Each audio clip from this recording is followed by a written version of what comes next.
O presidente do Banco Mundial, David Malpass, afirmou na manhã de hoje que o mundo pode estar se aproximando de uma recessão global conforme as instituições centrais aumentam simultaneamente as taxas de juros para conter a inflação.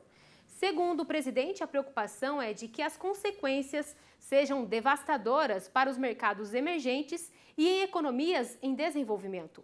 Para o Banco Mundial, as atuais elevações das taxas de juros globais e também as ações de política monetária devem continuar no próximo ano, mas podem não ser suficientes para trazer a inflação de volta ao que era antes da pandemia de Covid-19. E o Banco Mundial fez outro alerta hoje. Segundo o órgão, a guerra na Ucrânia, as interrupções na cadeia de suprimento e ainda as contínuas consequências econômicas da pandemia de Covid-19 estão revertendo anos de ganhos de desenvolvimento e elevando os preços dos alimentos a níveis mais altos de todos os tempos. E esse aumento dos preços dos alimentos, claro, tem um impacto maior sobre as pessoas em países de baixa e média renda. De acordo com o Banco Mundial, mais de 92% desses países apresentam inflação acima de 5%. E ainda neste cenário internacional, a crise energética na Europa preocupa diversos setores econômicos. Em relatório recente, a consultoria Stonex afirma que as consequências de uma escassez de gás natural para a Europa são potencialmente catastróficas. Isso porque o insumo é muito utilizado como fonte energética, tanto para a geração de energia elétrica, como também na produção de produtos químicos e siderúrgicos. No caso dos fertilizantes, por exemplo, a consultoria aponta que os preços do gás natural podem inviabilizar a produção de nitrogenados. Com isso, a Europa deve passar por uma crise de abastecimento de fertilizantes nos próximos meses. De olho nessas movimentações internacionais, vamos conversar agora com a Silvia Fagnani, sócia da Think Brasil.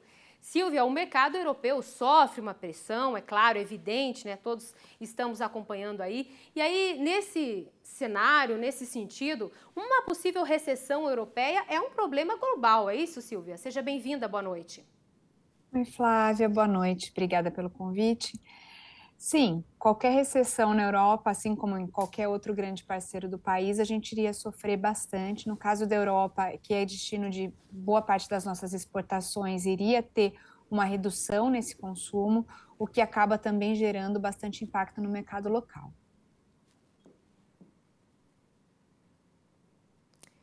Ô, Silvia, olhando agora aqui para a nossa realidade, principalmente focando nos fertilizantes, podemos projetar uma nova disparada nos preços, aí pensando em médio prazo?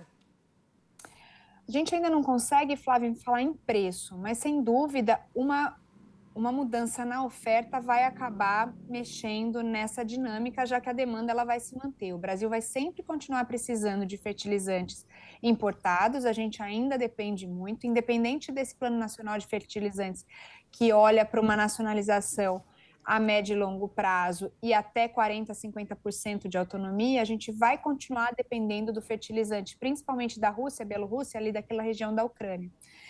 Existem outros países que podem suprir essa demanda do Brasil, sem dúvida, mas isso levaria bastante tempo. Então, essa dinâmica de mercado pode sim influenciar nos preços.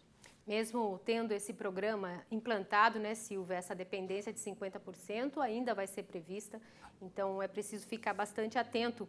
E aí vamos incluir agora no tema a China, né, na nossa conversa, a China que é um grande comprador do Brasil. Nesta semana o presidente chinês e o líder russo devem se reunir. Como você enxerga essa proximidade entre Rússia e China? É uma preocupação para o Brasil, Silvia? O Brasil depende da China e depende da Rússia, né? Principalmente nessa pauta de fertilizantes e na pauta agro. O nosso país não pode virar as costas para esses dois países, né? Se a gente for olhar a nossa pauta agro, e ele pode acabar sendo obrigado a tomar alguma decisão geopolítica e diplomática por conta dos desdobramentos da guerra. Então, a gente vê o fertilizante sendo usado, sim, como uma arma geopolítica, ele pode ser usado como poder de barganha para que os países fiquem de um lado ou de outro, e o Brasil certamente vai ter dificuldade de se posicionar nesse caso, porque a gente tem uma dependência muito grande desses dois países. A união entre China e Rússia, ela acaba potencializando só essa questão, mas essa questão já existe independente dessa conversa.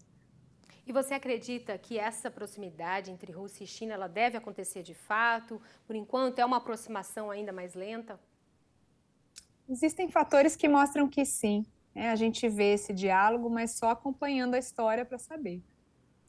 E agora, Silvia, para a gente encerrar, recentemente o embaixador da União Europeia no Brasil afirmou ao jornal do Estado de São Paulo que um acordo entre a União Europeia e o Mercosul seria positivo, inclusive o mercado acredita que seria positivo para os dois lados, né? O fator ambiental, entre outras coisas, o fator ambiental tem travado esse processo, né? Você acredita que esse acordo deve sair e em quanto tempo isso deve ser, de fato, uma realidade? Flávia, esse acordo vem sendo negociado há mais de 2 décadas e foi assinado agora, no início do governo Bolsonaro. Para ele entrar em vigor, ele precisa ser internalizado nos países. Cada um dos países em seus parlamentos precisa assinar para que ele passe a vigorar.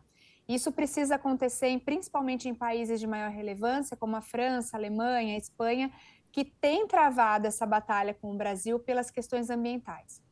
Essa batalha ambiental, ela existe de fato porque temos uma questão ambiental, existe uma questão a ser olhada e uma reputação a ser trabalhada aqui dentro do Brasil, mas também existe um fator econômico de que os produtos agrícolas brasileiros são grandes concorrentes dos produtos subsidiados europeus e existe um movimento dos agricultores europeus que impede o avanço desse acordo.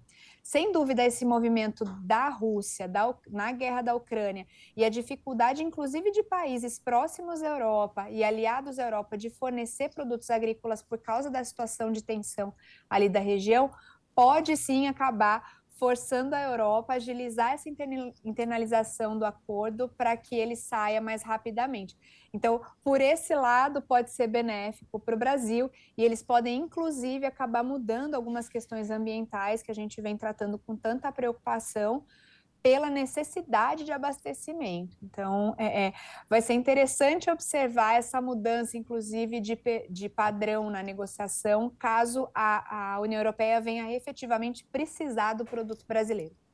Tá certo, né, Silvia? Você falou aí 2 décadas nesse acordo, mas agora a Europa precisa, né, de fato, do Mercosul e pode facilitar que esse acordo aconteça. Obrigada, Silvia, pela sua participação com a gente aqui no Rural Notícias. Boa noite. Boa noite, obrigada.